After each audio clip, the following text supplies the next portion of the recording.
Today, I'm excited to join one of my teammates at Victory Strategies, Kelly, to talk about life, leadership, his journey through family business to developing leaders with Victory Strategies. I am so grateful to be here with you today, Kelly, because I've shared with a number of people that when our team had the privilege of gathering last fall with the whole team together in person, that thing that struck me the most was how committed to learning and growing as leaders everyone was. And the person I learned the most from was you. We see leadership challenges through different lenses, and that broader view that really helps me to grow as a leader. And I think we all grew through those stories and experiences of each other. Thanks, Strike. This is a real honor. And you're right. There's a lot of shared experiences. And I think we all walked away taking something really valuable from that experience. And so it's a real privilege to be here. Thanks for having me. One thing we've realized about each other as teammates is that we are all so much more than these labels. And there are a lot of labels on this team: family True. business owner, military veteran. But each one of us is so much more than those labels. So, can you briefly share with us 10 things that describe who you are or experiences you've had that define who you are as a person and as a leader? Just 10. Okay. I mean, we can go No, 10-ish. I'm teasing. Well, I guess at the core of it, we'll start with the things, and there are no probably particular priority order other than the first. At the core, I'm a Christian, and I'm trying to further my journey every day. Certainly, husband of 36 years. My wife Tina has endured a lot, being the wife of a serial entrepreneur. She's a surgical nurse, so she's had a great career, and so we both. We always said she doesn't know much about business and I don't know much about nursing, so it's worked out really well. I'm a father of 3 amazing children. Everybody's children are amazing. I'm super proud of mine. I have 3 adult children. None of them came into our family business. They chose their own passions. I'm a brother. I have 2 older sisters. I'm the youngest of 3. I'm the only boy. Each sister ran till they hit water. I have one on the East Coast and the West Coast.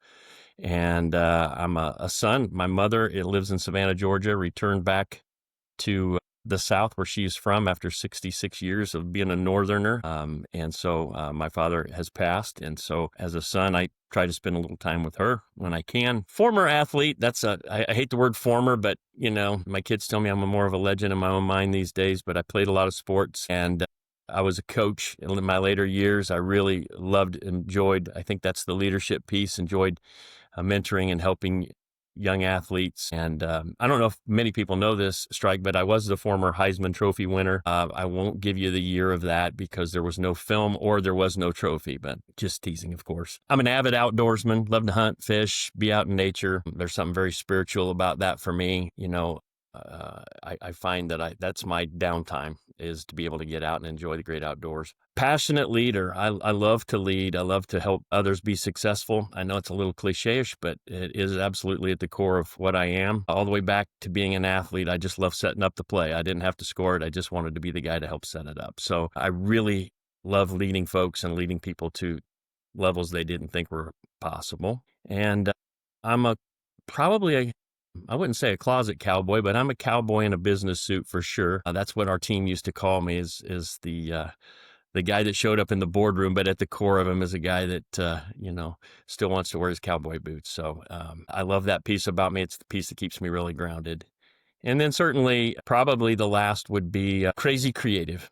I'm a very right brain guy, and I believe a lot of folks in the C-suite tend to, in my experience, tend to be very left brain, very analytical, very spreadsheet driven, very financially driven. I was the guy that wanted the clay and put me in the corner, see what we can't put together. So I've loved to take that element outside the business world. I do some property development. I do some design work. I love art, music, classic cars. I love all those things that are cool and fun about being creative. So was that 10? 9, I 10? stopped counting, but it was good. No, so I'm going to ask you about the sports thing because I recently was privileged to have a conversation with Chris Brown, CB, who is on our team and has coached in the Olympics. But the conversation we had was just how sport and a high level entrepreneurs, leaders, C-suite, high percentage, we're talking in the 80s and 90s, men and women, come from some sort of sport background, Right. and how much that can be just a catalyst to our journey. How did that influence you as a leader? Because I think it's a common thread for so many people. And it wasn't a requirement, certainly in the companies I led, but if you went through the organization, you could find folks, whether it was in athletics, band, tumbling, whatever it may have been, if you were in competition, then you understand preparation, you understand discipline, you understand what it feels like to get kicked in the teeth and have to get back up again. There's just something about the arena of sports and competitive anything that I think transfers incredibly well into the business arena, because that's exactly what it's like. It's just a different fight, right? And you have to be a part of a team. Um, and certainly understanding the value of every team member and the role you all play. I could go on and on about those parallels, but I truly believe what you've just highlighted is spot on, Strike, because we lived it. And I think anybody who has participated or competed can make those same parallels. Yeah. You've got the kids on the other end of the spectrum where they knock your ego down a few punches and say, hey, that's in your own mind. Mine are the younger ones that, I mean, I played basketball, but I got kicked in the teeth more than I did win any trophies or awards. I was the one that I did get a leadership award one time, but I think it was like okay, you're not MVP of anything, but that grit and what you learn. My kids will sometimes frame it and go, Mommy played basketball and she did this. And I'm like, guys, let's take this down a few notches for reality check's sake. But just what you learn struggling through playing sports and staying engaged when it gets hard. That is the story of business, whether family or military or wherever you are. It's getting back up when you get kicked in the teeth and moving forward and learning from it. And yeah, I love hearing those lessons through different lenses.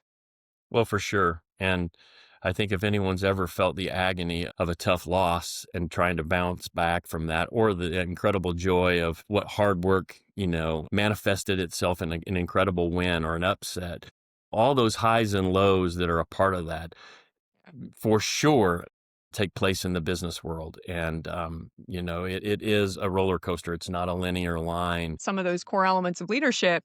Talk to me about that origin story with your family, because it is a really cool and a unique journey. But where it started, I think, is also pretty wonderful to hear, especially when we look at where you got in the end. Tell me about Well, that. hey, thank you for that humble segue. It is the true American story. I was the benefactor of being raised in a family that was entrepreneurial, starting back with my grandfather in, 1937. My dad and my grandfather and my uncle are pictured in this photo behind us. So it was in our corporate office for years, and I've snagged it and put it in my own home. But it really exemplifies their start. They started, my grandfather started in 37 in an industrial manufacturing representative business. And later in the 60s, my father and uncle joined as the second generation of that business. And, each generation has a different leg of the race, and they really transformed the business into a distribution business. And the warehouse was that 2-car garage in the background and that old Rambler station wagon. And so what I remember is, as a young man, my dad coming home in the wagon full of product to where the bumper is about, 6 inches off the ground. And he'd have his knapsack on a Monday, and we're sitting there eating breakfast with my mother, and she'd say, Dick, when are you going to be home this week? And he'd say, Joyce, I'll be home when the car's level. He would go out and sell his wares. And to me, there was just such honor in the dragons he was slaying every week. I didn't even know what he did, but I really thought, man, that's a cool thing that my Getting dad. that car level every week. Yes, he is. And I got new shoes. So it was great.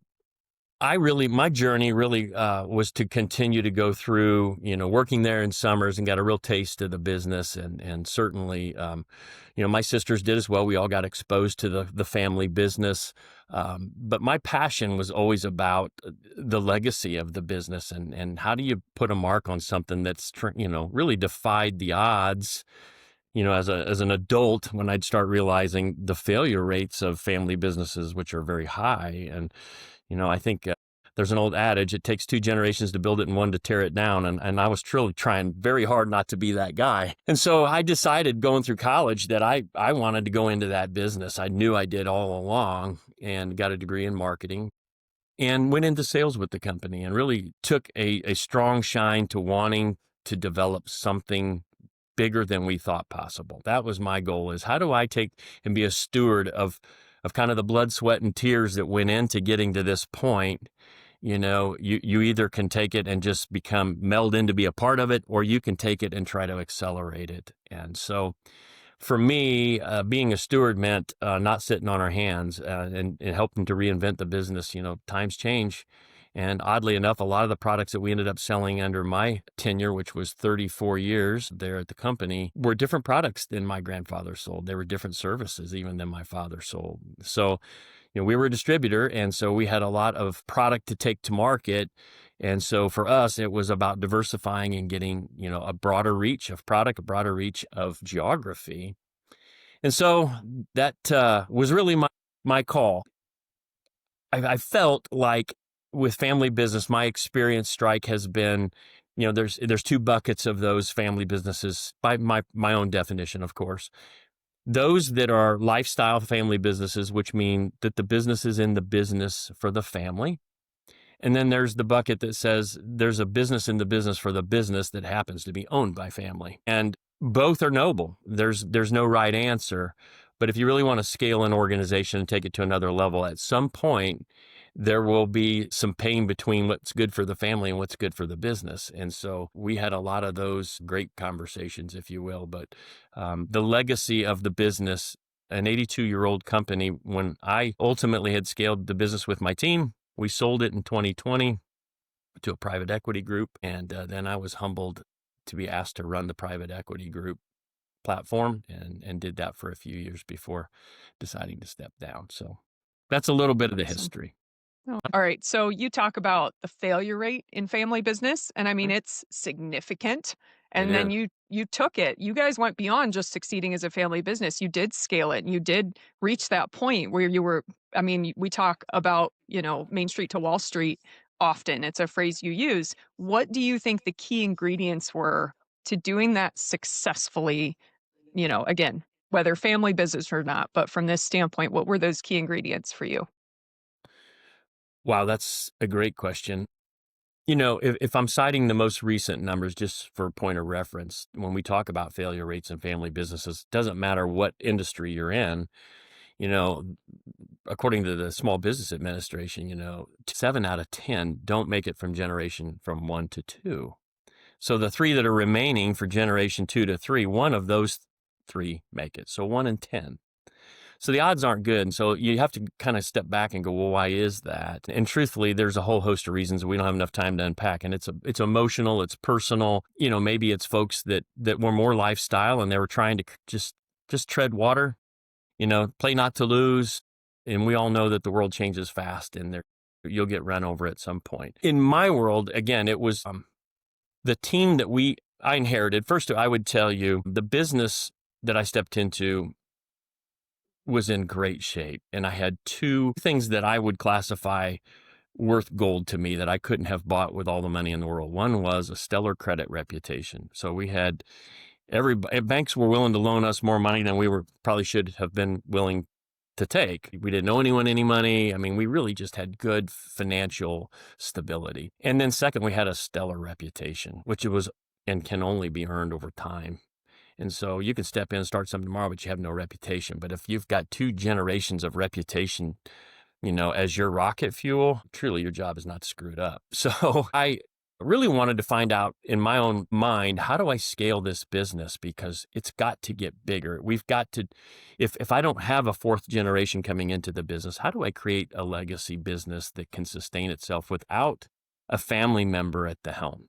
So that was kind of one. What you start to learn, Strike, is if you want to do that, you have to assemble a team of people in any business as leaders that complement you, but are truthfully smarter than you in so many elements. By default, I'm not a CFO. I'm not a COO. I'm not I was a CEO, and I was the person who really pulled the team together, arguably attracted, hired, retained top talent. But it was that talent that delivered what we were going to do. As an owner, the questions you have to ask yourself when you want to scale a business are, does your team have the bandwidth? So a lot of folks want to do it with the folks that were family friends that started in the business. But if you want to go national or global, I mean, is your team capable of that? Do you have the capital? Do you have enough money to live out those dreams? Are you going to need to borrow money? How are you going to finance that growth? Do you have a vision? Are we just kind of like putting some boards together and some nails and seeing what we build? Or do you have a real plan? Is there a strategic goal in mind? And then ultimately, as an owner, do you have the stomach for it? Because in a family business, oftentimes, not always, but oftentimes, there is a direct conflict between where the previous generation has been and where you want to take a business. And so those make for some painful Christmas dinner conversations and you know, a lot of differences of opinion. And it's easy to lay down on some of those, but if you have a strong conviction about where you want to go with the business, then, you know, that's the stomach we talk about. You're willing to take you and your team to a different place that sometimes doesn't always include family. We've talked a lot about culture, but something you that comes to mind when you frame it this way is values and that alignment of values. How do you manage that merger of values or keeping those values aligned when you have family, which is a given in your, through your journey, but also you're talking about attracting and retaining talent that was not a part of that family, that was not a part of that origin story. So how do you reach a point where those values are aligned in a way that moves you forward? John Wooden, the former great coach that I absolutely adored, had a saying. He said, if you want to lead, you have to deserve to be followed. If you're going to lead folks and you're in a family business and you just happen to be the second or third generation, just make no mistake, everybody believes something was handed to you. And so, you know, we're in this business and we're going to, you know, help make the family wealthy. And, you know, you have to dispel that early. This isn't really about family. This is about if the greater good succeeds, then family can win as well. And if you frame it that way and you develop systems that have a lot of transparency, which isn't really enough, which isn't commonplace in a lot of family businesses. There's kind of the business stuff, and then the family stuff resides over here in this undiscussable bubble. And if you can meld those two together within reason, not every single thing has to be shared, certainly. But if you can eliminate nepotism, like people don't get jobs here just because they have the right last name. They certainly don't get elevated into positions of authority if they haven't earned it. And then you open the books of the family business, which we did, and said, look, you know, all the club memberships and season tickets and all those things, you know, are done outside of the business, but the business is ran for the business, and we share the financial metrics, we called it open book management, which was really financial literacy training. And we'd spend a lot of time and effort going to locations of our company and help them understand what are the metrics that are driving our business. And if you can help us drive these metrics, we all win. And here's the rewards for all of us when we win. It really opens up a level of trust, Strike, where people are willing to get in the fight with you, be in the foxhole with you, if you will, because it's not about what we're trying to do for you. It's what we're trying to do for us. And I think that, as simple as that may sound, is such a departure for many businesses, not just family, where management seems to have the secret sauce for these elements of information. And then over here, we have the workers that are delivering it. And I truly believe, you know, if we all play a part in it, and the more open and transparent we could be, and the more we communicate the ups and the downs and live by example, the more committed folks are going to be. And that culture at its core to me. In any organization, you get those silos and you get those compartments or those, elite decision-making bodies that operate that way. And I think we take it for granted because it isn't such an obvious thing. And we don't notice the degradation of culture and trust that comes. And it was such a fascinating discussion because, yes, we're talking about family business and we could easily go, that's a thing because they have this family thing. But the parallels, I mean, to all of the worlds we all came from, were really fascinating. And Since the beginning of time, if there's different sets of rules for different people within an organization, it rarely works, right? If you have to adhere by these, but we are exempt from that because we're family or we're leadership or we're in the C-suite. So, do as I do, not, I say not as I do, that whole thing. I'm sorry, I've just never bought into that. And so when you're in a family organization, though, the tough part is, you can love your family and you can put your family first as a person. But when you run an organization and you really are serious about scaling it and taking that leadership position for the greater good of the employees, I promise you there will be times that the family will rebuke some of that because it's not comfortable for some of the family members. Maybe some of those perks are no longer awarded. Maybe it's a relative didn't get a promotion. But if it's for the greater good of the organization, and I truly believe, Strike, when people see you make decisions, especially if they're counter to what people would assume you would do because it's family, there's real trust that's developed then. And I often believe there was I still do, two primary roles of every CEO in a business. And that is to answer the question, why would you want to work here? You could work somewhere else for $1 more an hour. Nobody's really splitting atoms here. There's other folks in the market that do what we do. So why would you invest your time, your future, and your belief in us here? What is it? And the finger I put on that pulse is culture. It is about what you have created that someone doesn't feel they can get somewhere else. They give up something to not be a part of your team. What is that something? And the second question is, if you're a customer or a prospect or client, why would you want to do business with us? Why would you want to buy here? Because you can buy these products somewhere else. Again, we're not splitting atoms. Why here? Well, I believe how well we answered number one is the real defining answer. If you like doing business with my team, our people, we're reliable, we're trusted, we're accountable. We had a saying in our company, say, do, say. You tell somebody you're going to do it, you do exactly what you say you're going to do. If that consistency and trust is built and it's a positive experience, people want to do business with companies like that. So it's not rocket science, but in my world of our company, it goes back to the question you asked me earlier. What's the real key defining, elements? I will tell you, it is the people in our organization. It is absolutely the team. I had such a privilege to be able to pick my team and develop systems that help them succeed and play on a much bigger stage. And it's an incredibly rewarding thing to look back on now. Well, and I think you talk so much about your team and the teams you've been able to work with, but what you're talking about now is really how you were able to maintain connection to your team, connection to your clients, and make them feel like those connections were real and that it served the organization and the decisions being made.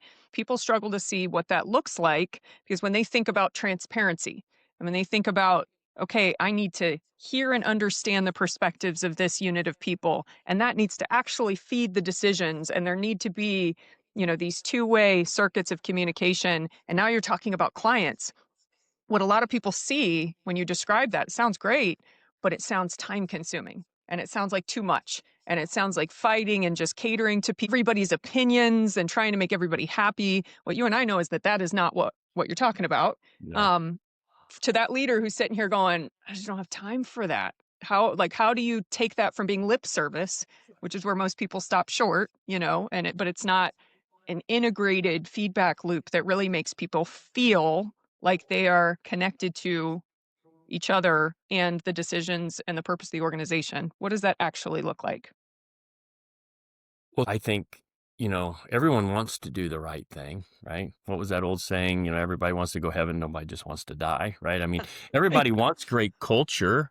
And it's probably one of the most abused terms in leadership that I hear today is, creating culture. And it's not manufactured. It's felt. The elements of culture, in my opinion, if you want to create that, where people feel that transparency is real, it's not lip service, it takes time. It takes money. You have to fund it. Culture's not free. So, things that we would do, and I certainly, we didn't do everything right, please, but we would be wildly creative with trying to celebrate every possible thing we could celebrate. Biggest orders, the biggest opportunities, we would even joke about, how many times, somebody slammed the office door, and there was a board on that, right? I mean, it became kind of our culture about celebrating everything. And a short story, but I can tell you, we had a team of our customer service folks say, look, if we hit this big goal that you guys have set in leadership, you should take us to a beach. Well, we live in central Illinois. There is no beach. So you're right? not in beach territory. No. And I'm like, so what beach would that be? And they're like, well, like Cancun or something. I'm like, well, truth be told, we hit this goal. And so what we did is we had tandem trucks of sand brought into our parking lot, laid out all the sand, volleyball nets and chairs. Gosh. And everybody took a 2-hour lunch and took their shoes off, put their feet in the sand. And when the day was over, we had Bobcats come put all the sand back in the trucks and haul it all away. So, the truth is it's not free. It takes time, and it takes real commitment from leadership at the highest levels to be committed to it, because that's usually where I think I see the disconnect is do something fun for the troops, but I got these Mhm. appointments, or I'm busy, or I'm going to be on an airplane. If somehow you are present and you make it Mhm. as important to you as the team starts to feel it. So you have to fund it, you have to live it, you have to protect it because there are people in your organization that don't want to play. You can't let, you know, those weeds pollute your garden in your company, right? Yeah. You have to address the greater good. Eventually, what do they say when you grow a lawn? You know, if you have a good stand of grass, it'll choke the weeds out. Yeah. Same thing in a culture. You can't let that negative mindset on non-participation in things take hold. And then ultimately you promote it. It give employees reasons to talk about your organization outside Yeah. of the business. Where do you work? And they glow and they tell people where they work, and you like it there. Oh my gosh, and then they tell somebody. When you hear that, or you hear other people out on the street tell you, hey, so and so works for you, they really like it there. Or vendors that visit and they go, you can't fake that when you walk through your organization. You can just feel it. Mhm. The difficulty, Strike, is doing that when you scale a business and have multiple locations across different entities of or different places in the country.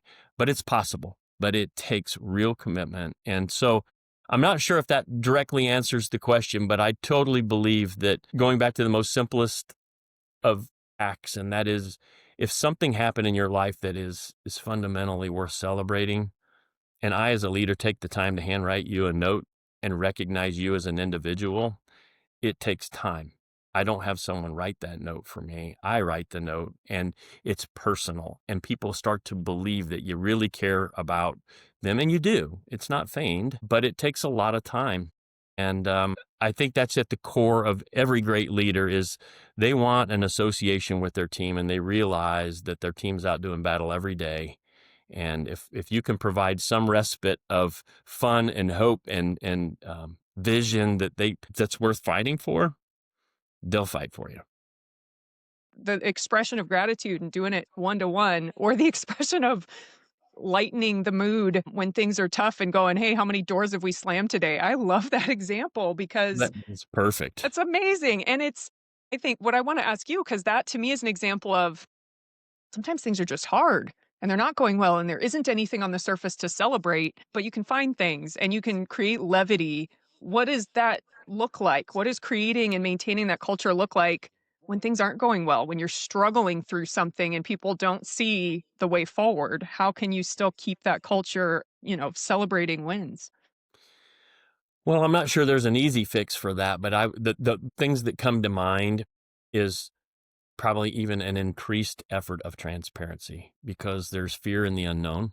So things are happening. We don't know what's happening. We know it's not good. We feel it's not good, but management's quiet. Well, that's not good.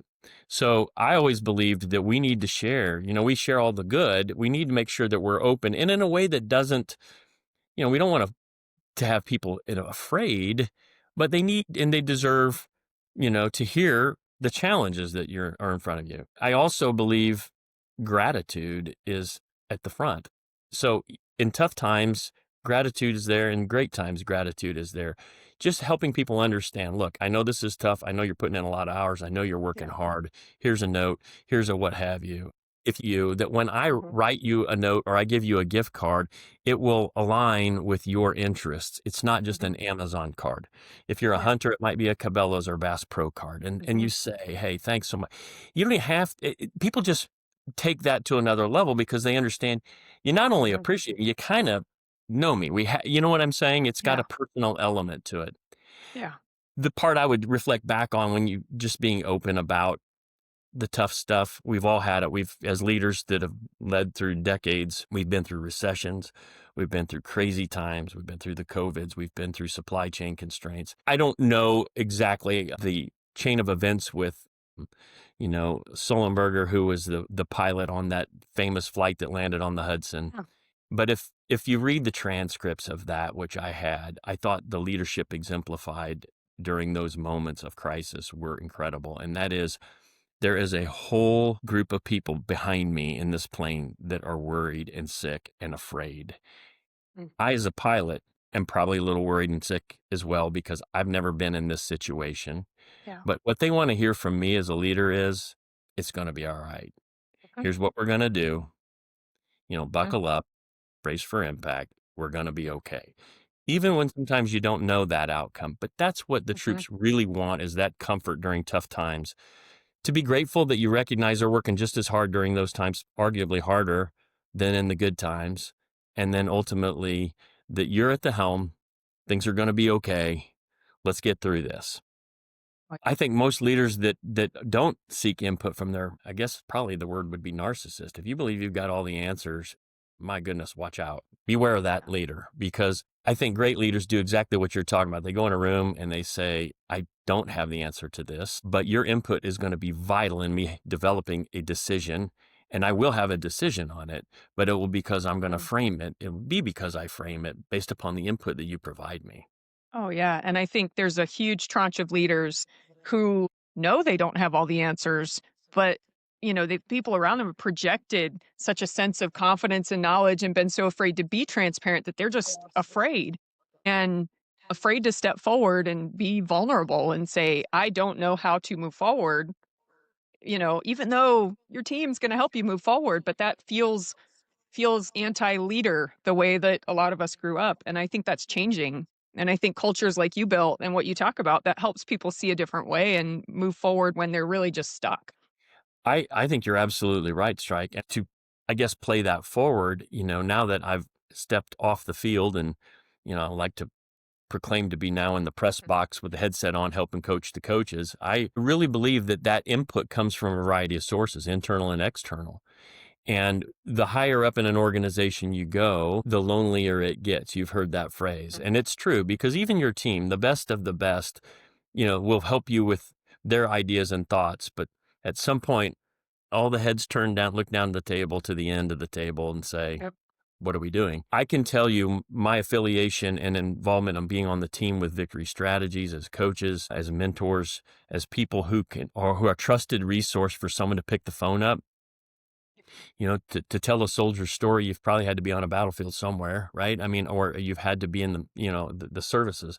To be in the business arena and understand what it's like to be in particularly the C-suite or a leadership role, you want to speak to somebody else that sat in your chair. It doesn't necessarily mean that they were in your industry, had your position, but they've Yeah. led at a level similar. And so Mhm. that frame of reference that you get from those folks, there's an immediate endorsement there that says, look, we don't have to go into all those details. I'm just No. reaching out to you because you are a credible resource. I'm struggling with this. Yeah. And we've all had a few of those.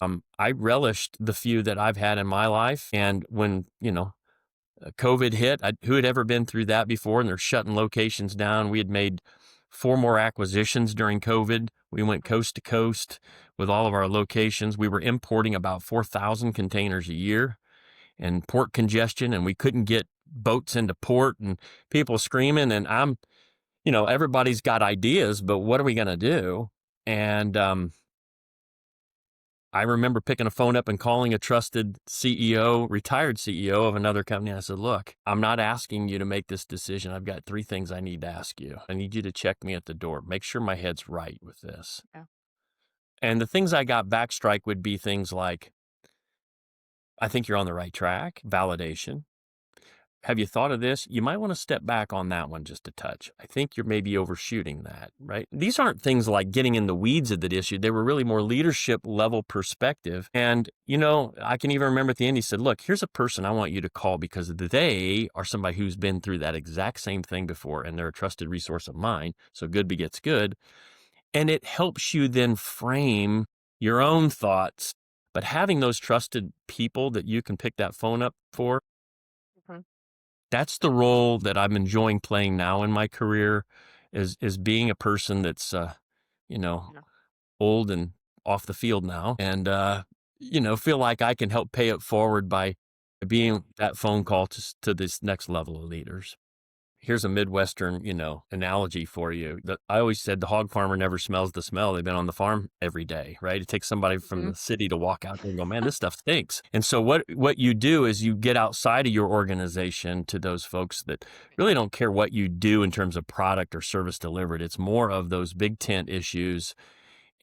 It's a very important role for someone to play in someone else's career. And again, you have to kind of put, I'm the the fixer on the shelf. You're not there to fix the problem. You're there to be a trusted resource. When you can find them, cherish them, and value them, and even with the best teams, I would say, and kind of in the spirit of transparency, Strike, transparency, understand that there's limits of it too. And when I say that, there's just certain things that, you can't let everything in your mind as a leader come out onto the table, because it'll scare the heck out of some people sometimes. You're thinking all over the place, and you're trying to assemble like the right frame of references, and you're trying to come up with the right solution. But while you're doing that, there's a lot of synapses popping and beach balling going on in your All head. over the place. Yeah. And I learned early in my career that if I let that stuff spew out, people walk out of the room and they go, oh my gosh, we weren't thinking that at all. No. So you have to really learn that rhythm with your team on what are the guardrails between, some of this conversation. And, when you're getting ready to land on the Hudson, I think sometimes some of those conversations are better in the cockpit. Oh, yeah. And I mean, depends on if you have that really healthy, challenging culture with your team, Right. and they're used to having that kind of conversation. I'm going to frame it and go, here, right now, we are throwing spaghetti at the wall. We're thinking out loud. We are not making decisions. Next, we will kind of build this into courses of action, but we're Very going to throw it out there and see what happens. What I'll always tell newer, younger leaders is you need to go find whoever that person is that you can do that with, wherever they are, lateral to you or as a peer, a mentor in an organization, and be able to shut the door and let that out and let them help you work through it. You have to find that person, because we all do it. And doing it alone and in a little bubble, sometimes that can get destructive and hyper analytical in a way that you just get stuck in it. But there's always somebody that you can sit down and go, hey, I just got to let this out and sort it out with you. Do you mind? Shut the door. Some people are Absolutely. really good at helping unpack those things, or a coach or whoever mentor in your life that can be that for you. There's no show of weakness in that either, as a No, leader. I think no. that somehow many of us were conditioned early that, Mhm. to be a leader, you've got to be the person that knows all the right moves. And I think the better way to frame it is you need to know all the right people. Oh, yeah. And be willing to say, I don't know. That culture Right. of I don't know and challenge me again is not something you can create overnight. The common phrase amongst my management team was, I want to create an organization that doesn't need my family at the helm.